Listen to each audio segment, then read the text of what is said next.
Okay, this is cool. I got it to break loose. And if you look, I don't know if I can point this out right here. I'm not a real good cameraman. But this gear comes around. If you see it right there, it comes around and goes through here. And one of the videos he was talking about was whether or not these gears were burred and whether you needed to trim these down with a little grinder.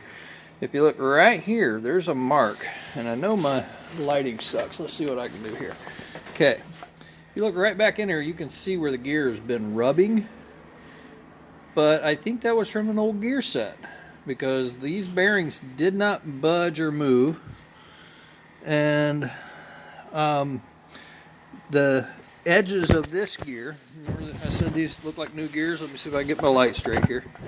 It's hard to do without that, but if you look where my finger is pointing, if you look right here on the end of the gear, there is no rub marks, no scratch marks, nothing, but yet there's some on the hub. And the only way that could happen is if this moved and left some marks on this, and it didn't leave a single mark on this. I can still see the machining marks from the factory where they made the gear. So I was worried about it when I saw it. I mean, there's an actual real groove cut down in there. But I already moved this that way. I was using my brass punch and put it here and put my fingers here so it wouldn't booger those threads up. And what I didn't realize was I was also rubbing this. I just didn't like it.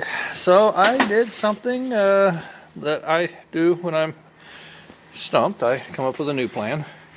And I went back to this. And I thought, you know what? I bet I could put this right there and smack it with something heavy and not do a whole lot of damage and get that sucker to move. Well, I got it to move. And then I wanted to know, am I digging into the casing? And I'm not. I can spin it right now and it's still free.